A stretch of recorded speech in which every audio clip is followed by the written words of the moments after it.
Today I'm going to interview an Irish artist named Vincent Kennedy, and this is my first interview with an artist. And I became interested in Vincent's work because I consider it very archetypal, and because Vincent does have an interest in Jungian psychology. So I wanted to first ask Vincent to describe two things: how he got into art, number one, and secondly, how he intersected with Jungian psychology. So go ahead, Vincent. Yeah, no problem. When I was younger, I suppose I did a lot of sketching. A lot of At that time there was no internet, no books, so we had a big volume of the Britannia books. So you had from A to Z. So we had all the books there, and I would have went through, looked at a few pictures, a lot of animals at the start, sketching animals, and then I worked on doing a lot of portraits. Mm-hmm. Sketch what it just, and then funny enough, while you're looking through the book looking for pictures, I did a lot of reading too, so it probably helped me gain a bit more insight into things that other than it's just sort of pumped into you at school, I suppose. Mm-hmm. Sort of works on that. And I never did any painting really until I was at college, at university. Mm-hmm. Mm-hmm. That's when I sort of moved on, but university was a tough time, and that's probably what made it come out, I think. Mm-hmm. No, not a tough time with the material that I had to study or anything, but a tough time because of sort of the alcohol and things getting out of hand, I suppose. Yeah, I think a lot of young men have those sorts of troubles in college college times. Well, it's kind of it's a miracle I got through it at all, you know. I know I almost killed myself on my the Christmas of my freshman year of college because I had been in an auto accident in the Thanksgiving period, which was about three Right. weeks before, and fortunately I wasn't driving, but um, one of the young men that was sitting next to me in the back seat was killed in this accident. Okay. And so the last day we were at school before we left for Christmas vacation, my roommate and I went down to the local liquor store and bought a fifth. Fortunately, it was only a fifth of Johnny Walker. When we took it back to our room, Johnny Walker Red this was, so we had very plebeian tastes in those days. And the two of us drank this fifth of Johnny Walker in about 30 minutes. You did well. You did well. So suffice it to say that I had a roaring headache for at least 3 days, and it took me Yeah. at least 2 weeks to fully sober up from that experience. But anyway, Well, what's your thoughts on alcohol? well, And as to me, now it's like I mean, nowadays I do drink from yeah, time to time. Okay, yeah, but mostly I drink wine or beer, right, and very occasionally I have a single malt scotch, and sometimes I even have an Irish whiskey, but and very rarely I have bourbon, yeah, uh, but I find the Scotch whiskeys are the best for me, and especially the strong ones like Lafroig. That's a favorite from my father's time. yeah, Uh, but I had a grandfather who was an alcoholic, so I'm very careful about how much I drink because yeah, of my interactions with him. yeah. But anyway, let's not talk about that. Let's talk about your Well, art. I think So, it's actually quite important too, because the huge steps that I made psychologically wouldn't have happened only I stopped drinking alcohol. hmm You know, I stopped about 5.5 years ago, hmm and like instead of numbing everything with drink, I faced them up and tried to see what the hell was going on with myself and society. Had all these sort of problems that I was trying to figure out, and even well, it's just, it was like, no, psychologically, I think it's something like suckling on the great mother's teat. You know, Mm-hmm. it's that regression into a childhood consciousness, and it's an easy way out, I Yes. think.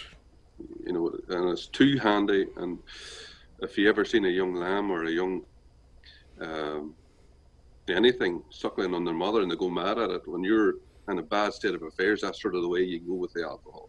Mm-hmm. You can't get it into yourself fast enough, you know. Right. And that's, without stopping it, I wouldn't be anywhere near where I'm at today. Mm-hmm. Mm-hmm.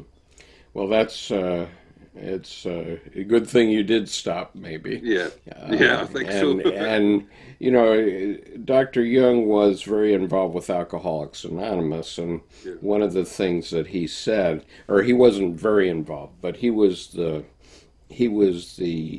instigator of the idea of Alcoholics yeah, Anonymous. I read that. Yeah, yeah, yeah, Yeah, and he, you know, he said that when you're drinking alcohol, it's a substitute for the self or the God image, and yeah, not being able to connect to the self. And yeah, one of the things that I'm very interested in your art about is that you do seem to have a connection with that very deep archetype in the yeah. psyche, and so I wanted to with you about that. But go ahead. You get both sides of it. That's the problem. Yes. It's not all sunshine and rainbows, you know what I Right. mean? Right. So go ahead. So you were doing some art in college, and then Yeah, well, while I was studying for so I did it like a scientific type degree, sort of allied to medicine, um, working with, eventually working towards study of the heart and the heart function and things like that, and that's what I'm working at now. But there's something happened with the art, and it changed the way that I felt about myself. I suppose there was something I could do, but almost straight away, because I was still drinking at the time and things were so busy, that I stopped it and put it away again. So mhm. that was 2000 and around 2000, and it didn't come back really until maybe 10 or 15 years later, I suppose. Mhm. Okay, and how did you run across Dr. Young's work, just out of curiosity? Um, And also my work, because obviously oh yeah, you approached me, so. yes, I was watching your videos too. Well, the problem was at that time, um, shortly before I stopped drinking, my mother died of cancer, Mhm. which you know carries a huge archetype with her, and my eldest brother died of cancer within a few months of each other. And how much older was he than you? Well, what age was Neil? Probably, what, say 10 years anyway. Mm-hmm. Let's see, well, roughly 10 years, Mm-hmm. a bit less. Oh. And once they died, and I had fairly decent faith, let's say. Um, and I sort of held on to it, gripped onto it more so because I was always slightly depressed and You prone to had depression. fairly decent what? I'm sorry. Faith, Christian faith, Fear. faith. I'm sorry, I'm not understanding the word. Could you put it into the chat space so that I can Oh, I read don't. it? No, faith, Faith. Oh, faith. Faith. Yes, yes, Okay. yes, All right. So you had faith. yes. I had faith all along, Mm-hmm. but those things happening was was sort of the clincher that sort of spoiled it, and I thought there's nothing to this, you know. Yeah.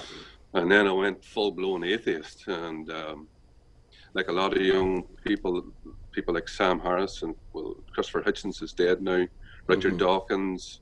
These were the people that I got really into Mm-hmm. for a certain period of time, and then I came across, which is actually a wonderful book, but I think I've seen you talk about it before, Ernest Becker, Ernest Becker, yes. and and the denial of death. Right. So that's where I was at, And I tried then at that time, because whatever happened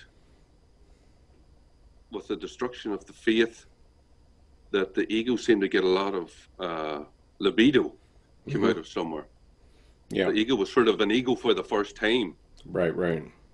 And all that energy, I was fit to paint, and I read a book, and I was doing work at home on the farm. I had a full-time job. Everything was no problem, you know. Did all those things with all this extra energy, but something still didn't sit right. Right. You know, there was something missing. The existential angst wouldn't let go. And then I saw these lectures on YouTube where this psychiatrist was talking about these sacred images and what they meant. And it turns out it was Jordan Peterson at the time. Right. So it was before he really took off, a couple of years before that. So luckily enough, he was fit to answer my emails. And so I was emailing him, and so I was describing my views and things. So he told me to read the book, The Origins and History of Consciousness. The Origins of what? The Origins and History of Consciousness. Oh, yes. Erich Neumann's book. Yeah. And on top of that, he told me to read the Discovery of the Unconscious.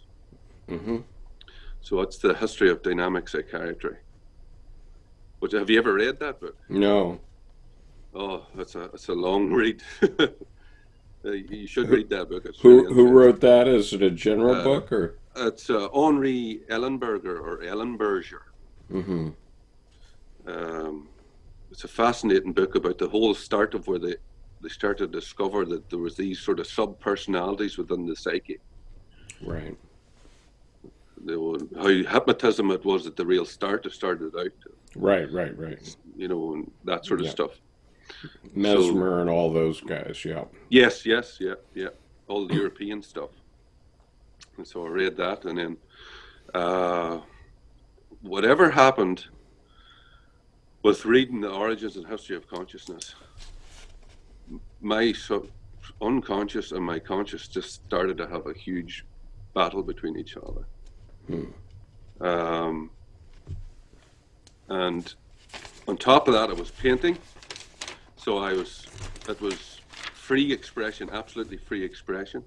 And I was smoking some cannabis as well. It helps, or it did help. I don't smoke it anymore. It helped with the painting and the free expression and the reduction of fear. And I was reading these books, and everything seemed to be going okay. And there was this sort of spark that there was something else to this world other than this flat-out rationalist, materialist view. I'm telling you, I was tore apart, literally tore apart reading that book. You know what I mean? Interesting. Yeah, sure. Interestingly, what came to my mind just now, and one thing I do have to provide a caveat here, which is I'm not a mental health professional. Good, And I do my work as an avocation, and because I think that Dr. Jung's work has helped me, but I can't offer it from any clinical point of view. But one thing that came to my mind just now, and I always pay attention to these linkages and anchors within the psyche, because when something happens here and then over here something clicks, I know it has significance. It's connected somehow within my psyche. Yes. And so what just came to my mind was a movie that I saw a couple of years back called When Nietzsche Wept. And it's a very interesting movie, so you might When want Nietzsche to... Wept. Yeah, and I'll check that out. And it has in it a couple of the early psychiatrists, including Freud and even his mentor. Right. And so it's called When Nietzsche Wept. And so anyway, that'd be something to look at later on. But anyway, carry on. So yeah. No, well then, so whatever, it's hard to sort of grasp what exactly was going on, because you have to understand, Jung, obviously, he writes in the preface of that book that it was one of the books that he would have liked to have written. Mm-hmm.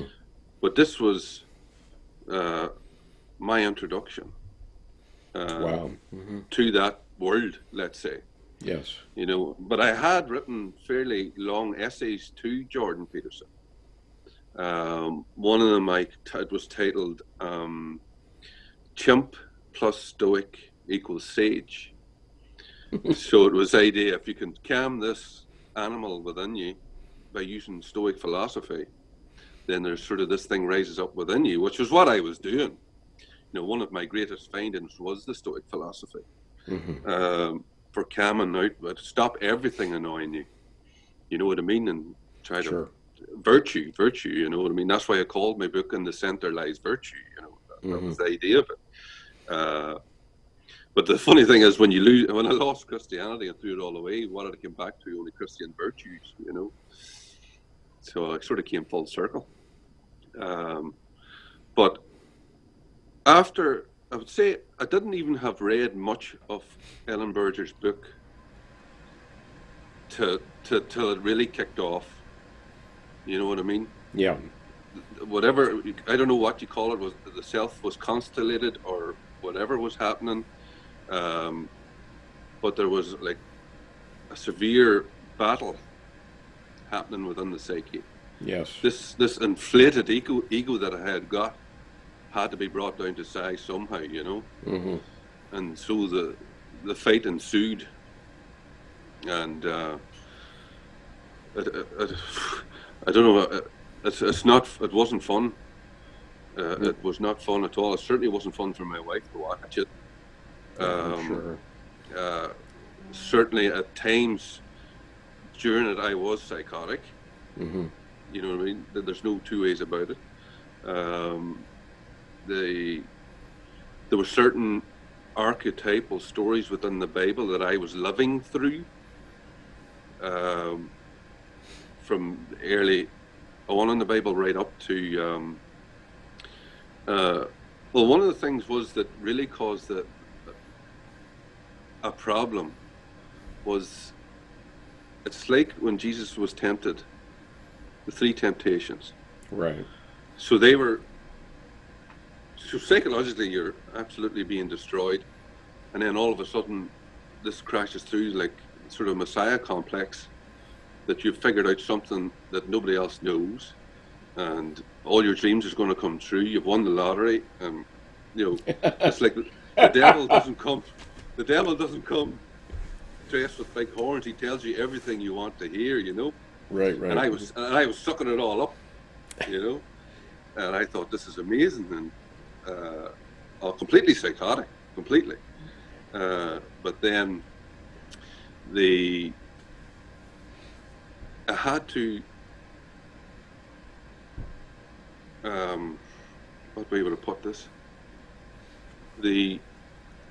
Some way the self had to show the ego that it was boss, or I had to tell the ego what? That it was boss. Uh-huh. You know what I mean? Somehow it had to relate to me. Yeah, it had to bring you down. Yes. Mm-hmm. So it was like I had a newborn son at the time, and it was the binding of Isaac was a projected version of what was going on inside. Uh-huh. If you get me. Yeah. So when I was willing to sacrifice for something greater, that was only a projection, but then it came through that it was actually that the ego eventually saw that it was not the master, as Freud said, in his own house, you know. Right. But so we're talking about the biblical story of Isaac, where Isaac was the leader of the Jews, and he was to sacrifice his son, and so he had this inflation that his ego was in charge, and he was the boss and the chieftain, and so he was going up on the mountain to do that, and he woke up his his self, his God image, came through and said, "Don't do that." Yeah. Hear, No, I wasn't going to do that. no, no, I know you weren't doing that, but that was the image that you were Yes, mentioning. it was So just an I image. just Yeah, want to yeah, I just want, for the benefit of others that might be watching this, to understand what the connection is. yeah, And I have a rabbi friend, and he's written a book about the first 5 books of the Torah, and he said that at the time, human sacrifice was the scourge of humanity, yeah. and it was happening all over the world, Mm, and so it was by this insight from God that it ended, because the self started to come through and say, no, no, no. yeah. You can sacrifice a goat. It's okay. But anyway, go ahead. Connect that back in with your story now, please. Well, so all these things are happening, and there was something really deep within my shadow that will still affect me to this very day, Hmm. and I had never dealt with it. And I don't know if Charles Dickens got his idea for this or not, but all the pain and all the anger and everything just came into the solar plexus, Hmm. and then I sort of wasn't there, and I was brought back to when this thing actually happened. So Hmm. it was 20 years ago, Hmm. and it was like saying to you, look, why are you letting this destroy yourself now? Look what happened. It's fine. Forgive yourself and move on. Yeah. And then all that pain just disappeared. It was like a rush of adrenaline, and just all like a high, essentially, Hmm. from that. And that happened a few times with a few different issues. Huh. And the sort of medical profession, that somebody would, let's say, like bipolar, they call that it's like a rapid swinging between. But what was actually going on in here was that there was issues being dealt with, thrown to the side, next one being picked up, thrown to the side, and it was working through to get them out of the way. Yeah. You know, that was a blockage to any further development, and that Yes. was getting rid of those for me. Hmm. You understand what I mean? Yes. Hmm. So I was telling you about that sort of high of feeling that I won the lottery. I bought a lottery ticket. Hmm. I went to the shop and bought a lottery ticket. I was sure I was going to win the lottery. I bought it. And but I came back, and then It's a good thing you didn't win the lottery, that's because the best thing you ever. you would have been off the deep end if you Yeah, had. yeah, yeah, yeah. I was fairly off the deep end as it was anyway. Yeah. But so then, after all them things sort of settled down,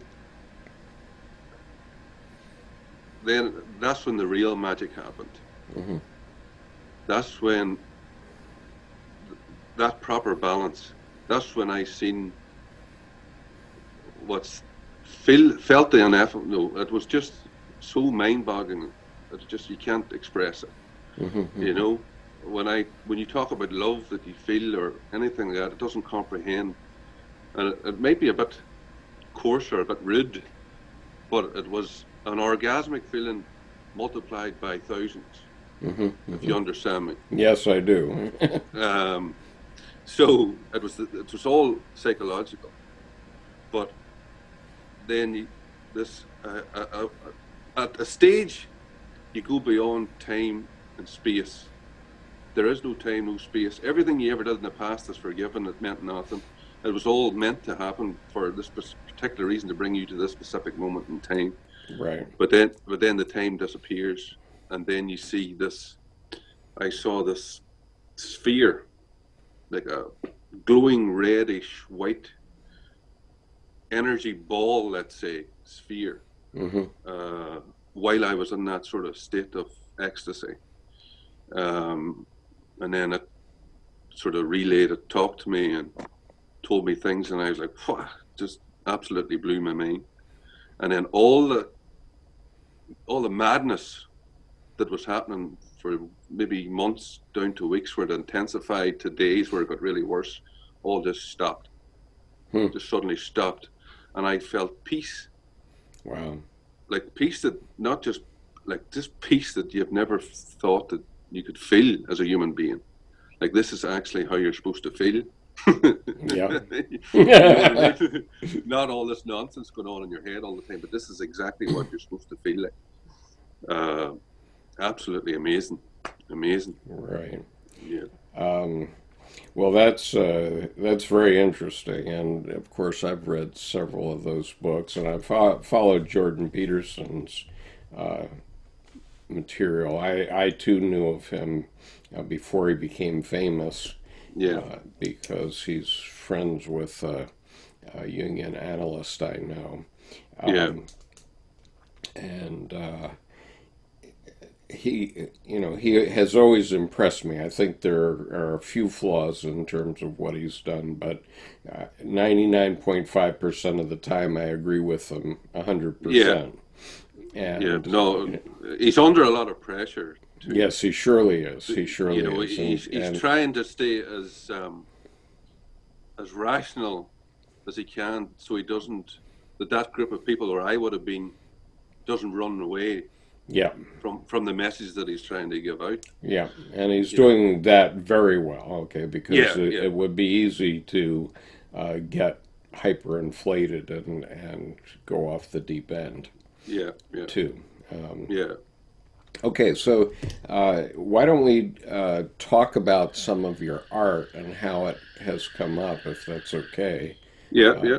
You ready for that? Okay, so let me. I'm going to share my screen, and I have 17 of your pieces Okay. available here, and I just thought, since you gave them to me in order, I want to give them back to you in order so that you can talk about them. So here's the first piece. All right, are you seeing that on your screen?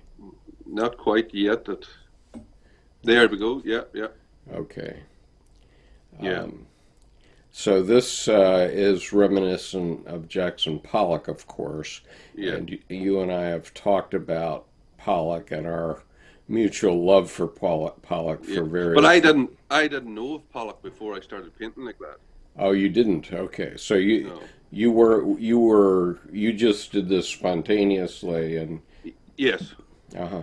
I just built a house, and I had loads of paint left over, and I had a big canvas, and I thought, well, here's an idea, and I just Right. went and did that, and I thought I'd created some new amazing way of painting, until I went on YouTube and Googled it, and I was like, no, you're Right. Well, you're 60 years too late.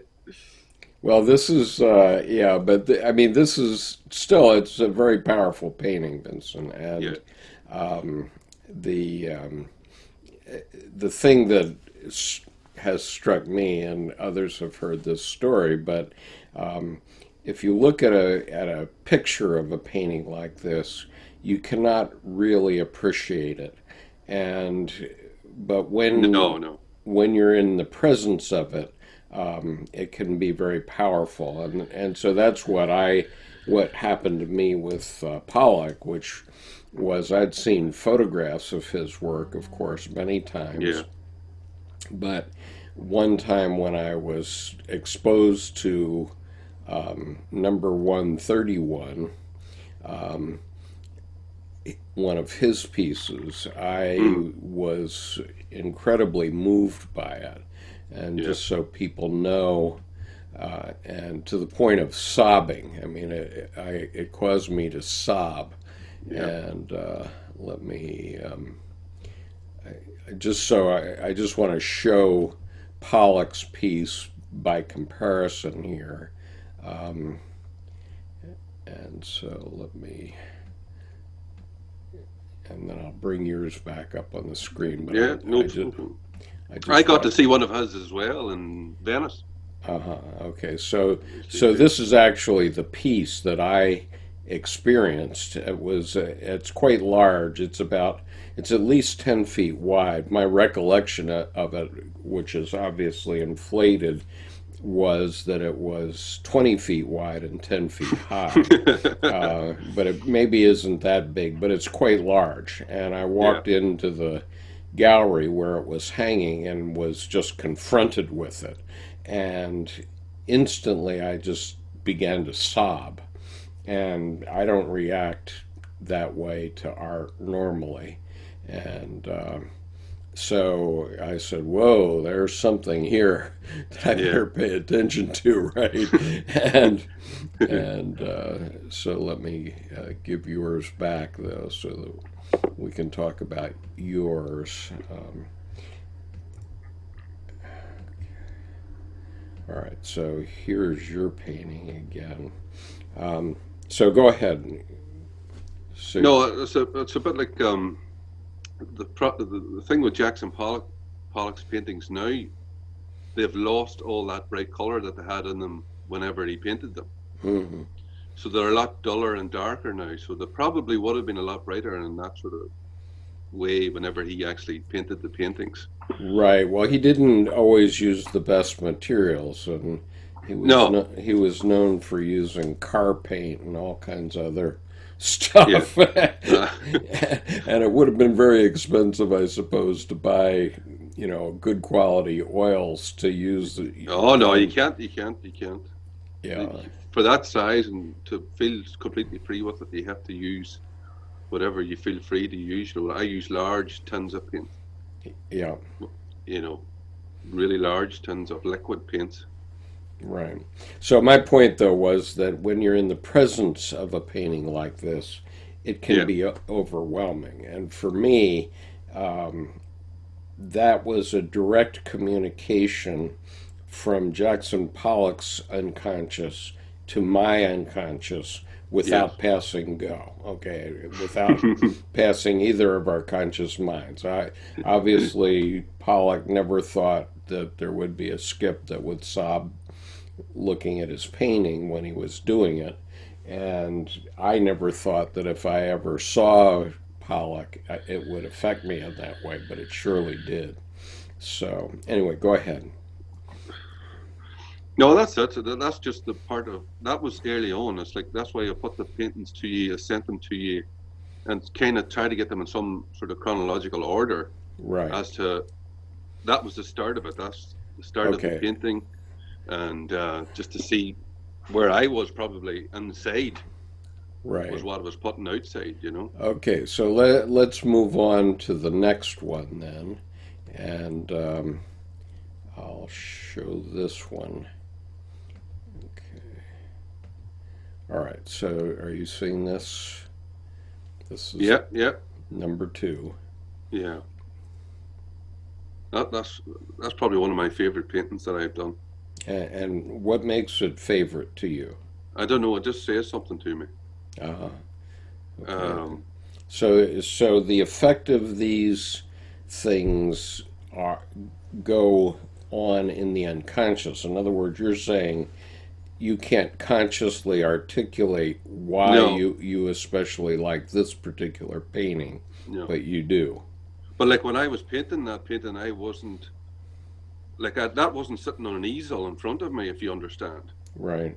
That was just lying flat, and I was using what did you call it? Like a big palette knife. Mm-hmm. And I was just putting the paintings on. Right. With no real thought about it. I just wanted to spread colors around, and then that's what came out. And I see. Okay, so it somehow your unconscious likes it, likes it, and put it through to your conscious mind. Yes. I mean, it makes an impression on you in your conscious mind, but your unconscious thinks it wants your ego to see it, and your ego does want to see it and likes it. Yeah. Right? Yeah. I mean, is that a fair way to put it? That's a fair comment. Okay. Yeah. Okay. All right. So let's move on to number 3 then.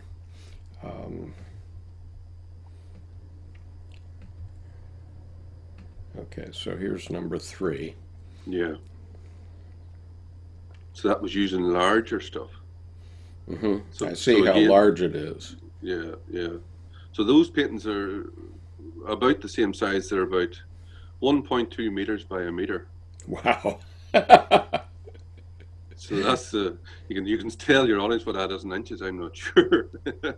Right. Well, I can see from the floor that it's Yeah, quite large. I mean, yeah, I would have thought it's even bigger than that. yeah. Um, No, the little ones are, but that's the size of them ones. Yeah, right. Okay. yeah. All So right. So part of what I react to in your work, Vincent, is that I see the light coming through, and yes, whenever I'm reading Jung or anything about Jung, they're constantly talking about the darkness and yeah, then the light emerging. yeah, And what I see in your painting is the light emerging. yeah. And this is why I sort of tongue in cheek am referring to you as the light bringer. But you have to be Well, that's careful. what's the bad light bringer? Well, you have to be careful about being the right bit bringer because remember the light bringer was Prometheus, Yeah, who was tied to a mountain and a had bird the pecking at his liver yeah all the night. yeah the eagles were pecking at his innards. Yeah.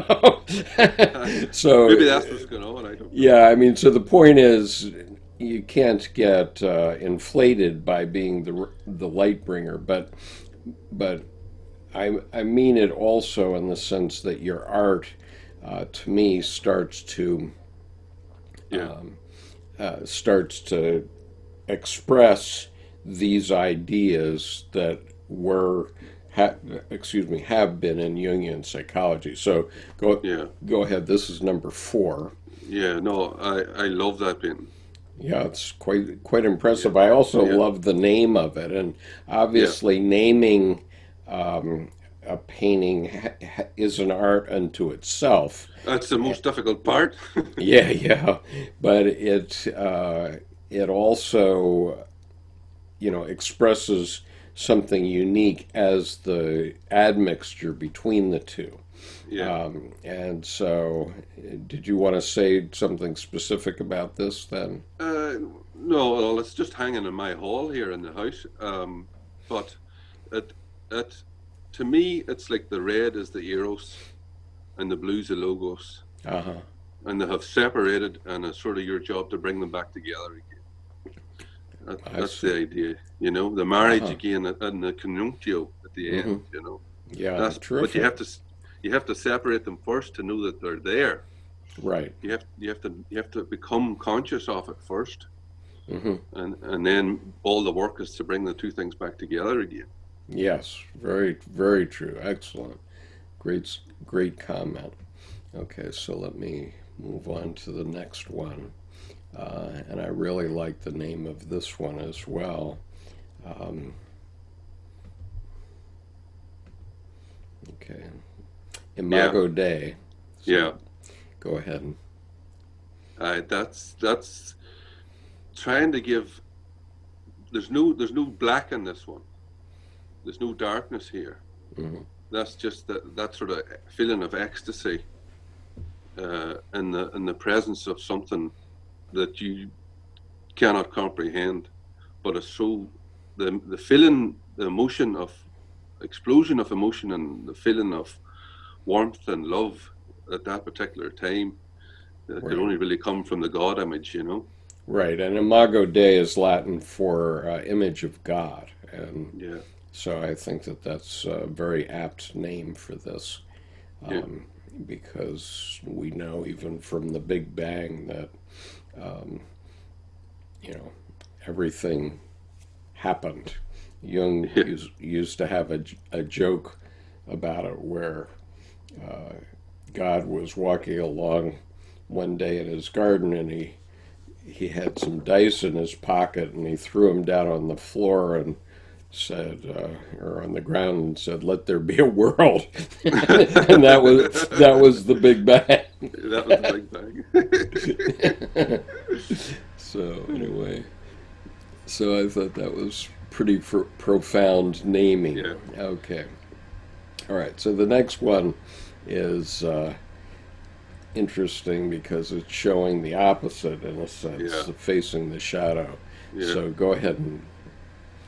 Yeah, a lot of energy in the painting, but I think the darkness that people don't realize that they're going to come up against whenever they start facing their own shadow. Yes. You know, stoicism will help that a wee bit, but it can become overwhelming. Absolutely. It's probably the toughest thing that you're going to do in your life is facing your own shadow.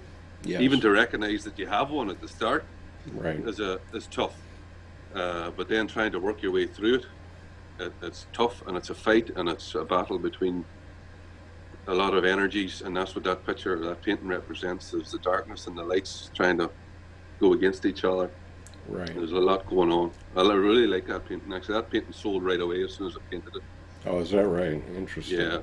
Yeah, okay. All right, so we'll stop that share then. And then the next one is, if we can see this. Okay, so this is yes. number 7, which is Revelation. Yeah.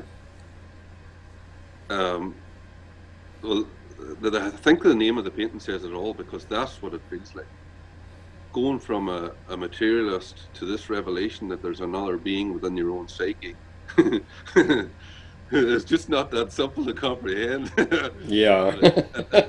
It's just this sudden explosion that you thought you were one all along, and then yet no, you're not. You're two. You know. Yeah. There's two centers, and you better start paying attention to this other center. Yep, absolutely. You know. Yeah. Very powerful, Vincent. I really like this painting also. So let me move on to the next one, though. I tried to paint them all as close to after the experience of the conjunctio as I could. Absolutely. That's obviously where the energy was there. When you're in the zone. Yeah. Go ahead. Well, so this one's, I called it the source, because that sphere, that reddish, whitish sphere, cloudy, what seemed to be the source of everything, and that was telling me that we are all one, and that what I was beyond duality. Mm-hmm. Your state of non-duality, right? And you are one, and seems to be that's the best painting that I have to express what it was to be beyond Maya, as Marie-Louise von Franz says, and the Eastern religions call it. That's what it's like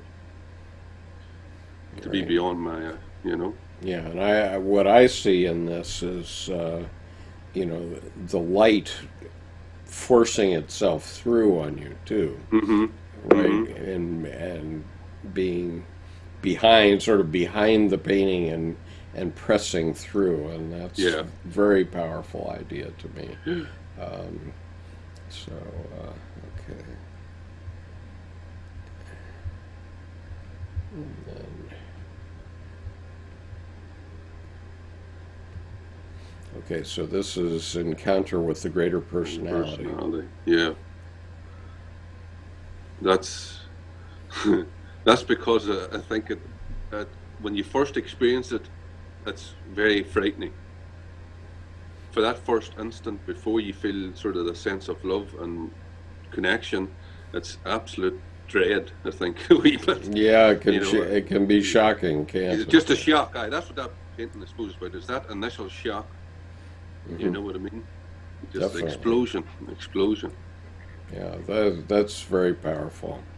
I mean, and as I now look at how you've named these and how you've connected them up, I say, oh my God, we really are establishing some links to Jungian psychology here, much more than I thought we would.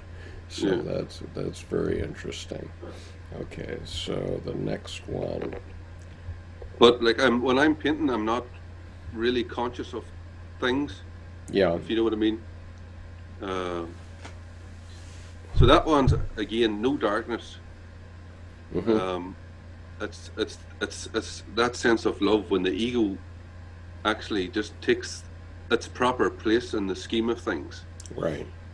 and it's that outward burst of love and feeling that you never thought existed as a human being. Right. Right. You know, if, Get out of the way of it. yeah, Right. just let it burst through. Right. Because most of the time that is our problem. We're in the way of it. We don't know. Yeah. Very We're, definitely. we're causing the obstruction all the time. Right. Right. Okay. And that's our ego's job, is to cause the obstruction. But without it, we'd be unconscious, and that's the problem.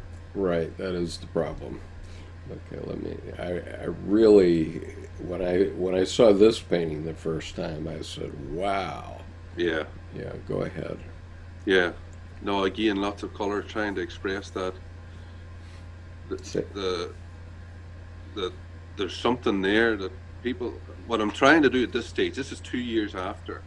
That painting's 2 years after I had my episode, Mhm. and I suppose that painting is much larger. That painting's about 5 foot by 6 foot. Uh-huh. So I'm trying to get images now. Well, it feels like that's sort of my job to make these images. Mhm. Whether I get paid for it or not, I have to do it. Right. To make these images that'll speak to people's unconscious and let them see that they're free, if they would really let Right. themselves be free, you know?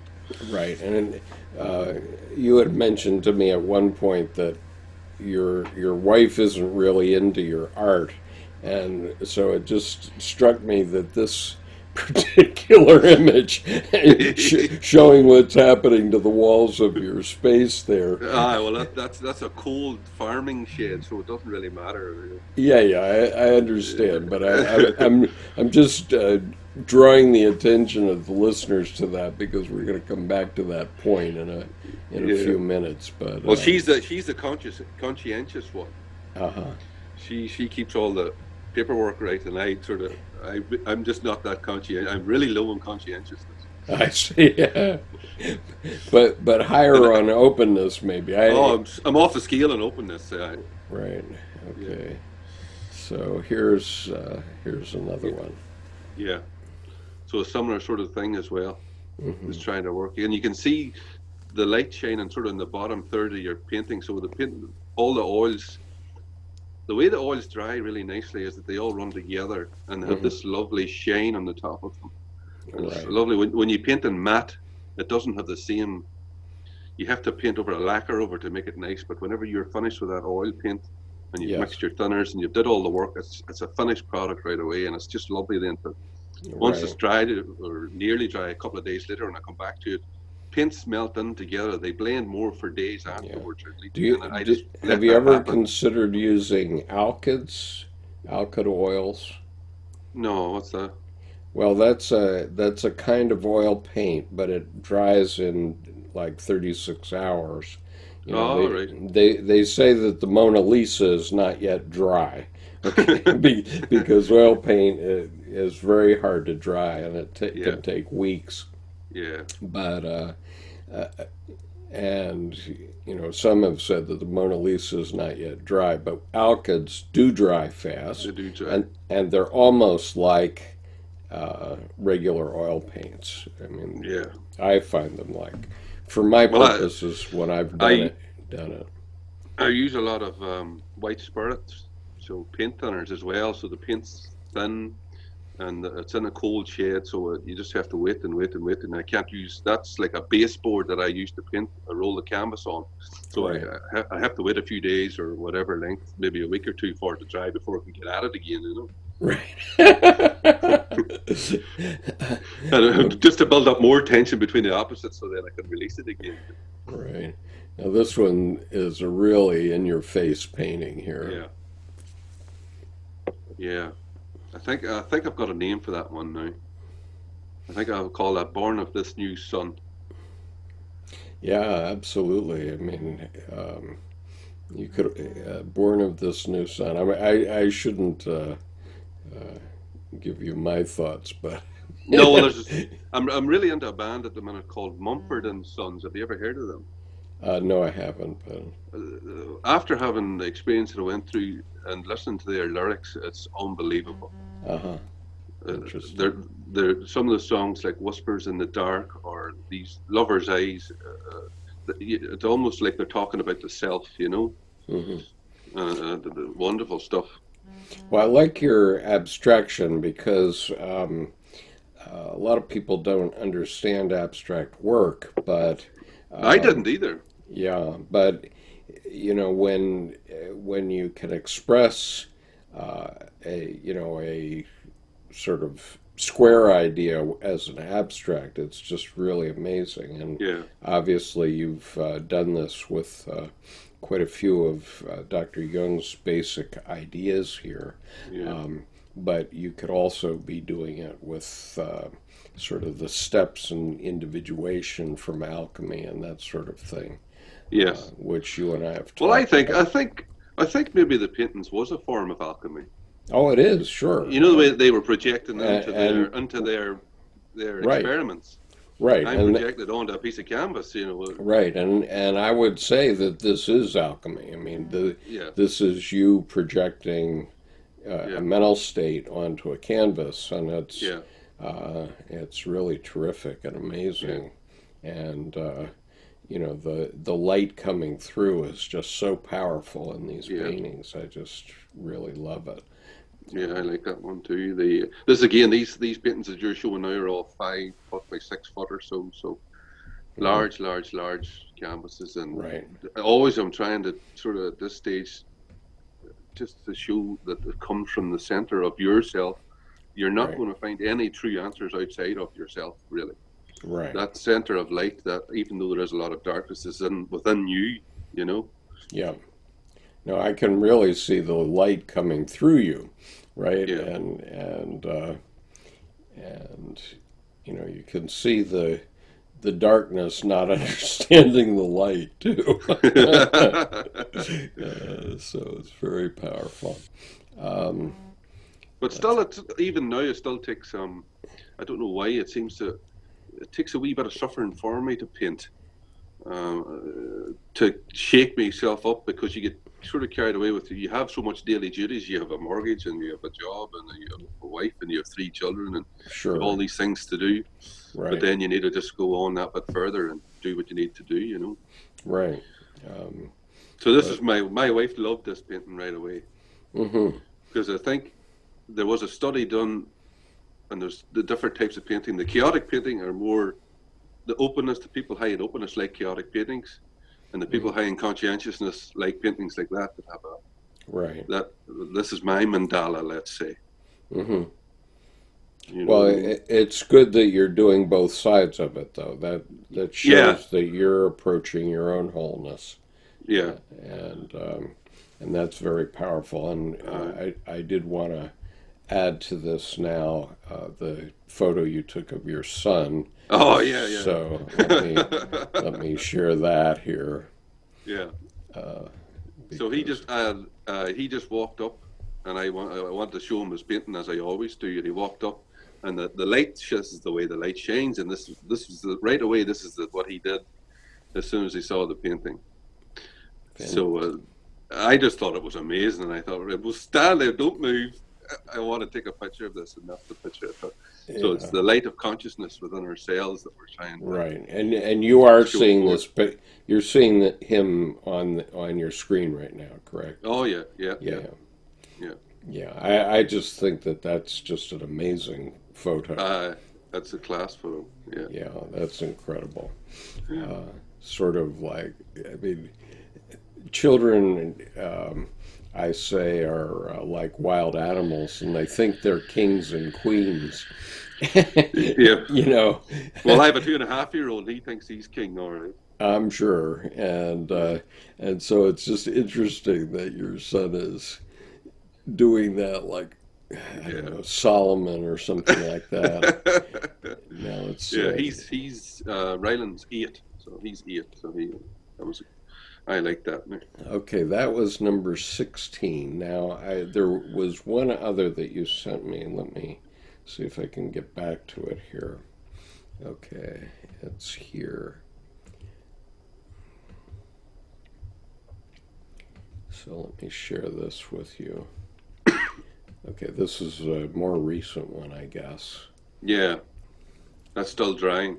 Uh-huh. So do you have any Yeah. thoughts about that? Well, when I was painting it, all I could see was an eye. Now, Mm-hmm. it changed a wee bit as I painted on, but at the start, that was the center of the eye, right there in front of you. Mm-hmm. You know what I mean? And it really took me aback for a wee second once it started creating itself. And Right. uh, Now, so when you're painting this, are you just leaving the center blank, or are you actually no, no, putting... that's white. There's white paint. So the white paint, you see the way the white paint comes out onto the blue paint. Right.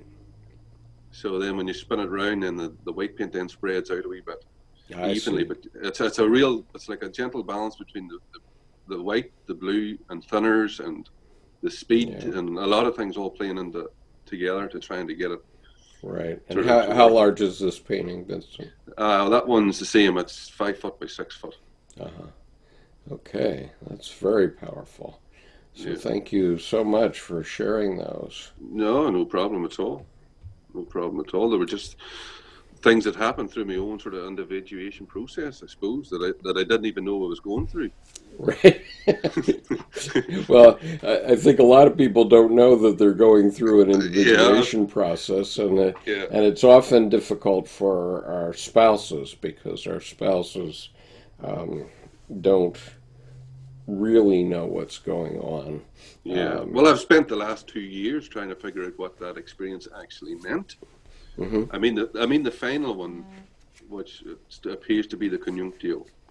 Right, right, You know, and that marriage of the masculine and feminine, and well, I when think it's When Ediger describes it the way he does, mhm. I can't really see that it was anything else. Yeah, and I think that you're amazing in the sense that you've definitely grokked at what they were getting at. Well, Okay, I had to and because I had to figure this one out. It was like a puzzle, and I knew something amazing that had happened, right, but I didn't know what it was. right, right. And So I knew I wasn't super ill or anything. I knew this was kind of something special. yeah, so Yeah. one of the things that I wanted to talk about with for the benefit of everyone that watches this video is this issue of what happens when our partner um, doesn't really understand what we're doing, our art. And you and I have talked about the idea that Jackson Pollock had Lee Krasner, who herself was an artist, Mm, and so she got it. Okay, yeah. she Yeah. she knew what was happening, and especially after in the movie Pollock, there's this one scene that I love where she walks in and he's painting, and she says, "Jackson, you have to connect it to something in nature," and Jackson says, "I am nature." I just Right, thought that was inflation, as I told you, but it's not really. The right. deepest sense, at the deepest sense, it's really, really, really true. Yeah, You know. and absolutely. So anyway, one of the ideas about marriage that I love and my wife loves, and because in some ways we're very alike, but in other ways we're quite different, and um, and my wife is a lay Buddhist teacher, among other things, and that came up after uh, we were married. But fortunately, I had been raised in an environment where Buddhism was all around because I had gone to high school in Japan, and so I could accept it very easily. But anyway, when we got married, and this is before she got seriously into Buddhism, um, and she had spent 3 years in Japan too, which is one of the reasons we had gotten together. But when we were getting married, we're trying to figure out what we would put into our wedding vows. And so I remembered this book, which I read when I was in just going into college, when I was between high school and college in that summer, by Khalil Gibran, the Prophet. And in this book, there are short essays on many topics. So there's on love, on marriage, on children, on giving, on eating and drinking, on work, etc. And so we decided that in our wedding vows we would put Gibran's sentiment about on marriage. And so I'm just going to read it here for you because I think it is very meaningful. And then you can go find Gibran's book at your local Barnes and Noble because it's sold millions of copies over the years. But this is a short essay on marriage. So then Almitra spoke again and said, "And what of marriage, master?" And he answered, saying, "You were born together, and together you shall be forevermore. You shall be together when the white wings of death scatter your days. You shall be together even in the silent memory of God. But let there be space in your togetherness, and let the winds of the heavens dance between you. Love one another, but make not a bond of love. Let it rather be a moving sea between the shores of your souls. Fill each other's cup, but drink not from one cup. Give one another of your bread, but eat not from the same loaf. Sing and dance together and be joyous, but let each one of you be alone. Even as the strings of a lute are alone, though they quiver with the same music. Give your hearts, but not into each other's keeping, for only the hand of life can contain your hearts. And stand together, yet not too near together, for the pillars of the temple stand apart, and the oak tree and the cypress grow not in each other's shadow." So, good man, beautiful. Yeah. So anyway, that's that piece, and so you and I are going to carry on a little bit longer, but I'm going to say goodbye to our listening audience at this point, and so thank you for joining me with this interview with Vincent Kennedy, an Irish artist. And if you're interested in Vincent's work, please feel free to let us know. Vincent is, I presume, pardon? I have my own website, but I haven't got a lot of my newer stuff on yet. Yes. Okay. So if you would, and so they can email me and anytime. Right. Okay. So if you will agree, I'll put your email address on the discussion about this video, about this interview, and they'll be able to reach you. And so thank you very much, Vincent, for allowing me to interview you. I think it's quite a profound interview, and I think there are a lot of useful things in it. So yeah, well, I wanted the interview to happen because there's so much sort of happening around. There's a feeling Jungian ideas. Peterson, if you give him no other credit, he has brought Jung back out of the woodwork again. Yes, and, indeed. And people will be starting to, if they take it seriously, right? They're going to come up against a lot of forces that they're going to absolutely find really hard. And I keep learning too, and so I was pushed back by Jung himself to the writing of William James, and who wrote this book called The Varieties of Religious Experiences. Right. And then he mentioned this commencement address that Ralph Waldo Emerson gave at the Divinity College of Harvard College. I have some of his books there too. Pardon? I have some of Ralph Waldo Emerson's books here as well. He's quite his quotes. He's something else too. So anyway, I reread that. I read that commencement address into the YouTube channel yesterday because I think it's a very powerful thing. Well, do you mind if I just read this one wee bit? Oh yeah, by all means. It's just whenever we don't understand suffering. A lot of us don't understand suffering, and certainly around here, people are afraid of suffering. They run away from it, and they don't maybe understand what it means. Right. And I want to just read this wee bit from Marie-Louise von Franz, Projection and Recollection in Jungian Psychology, Reflections of the Soul. Sure. So it's the wee bit just about the encounter with the self. Mm-hmm. It's not long. So when, on the other hand, personifications of the self begin to appear, the ego is then confronted with the necessity of sacrificing itself.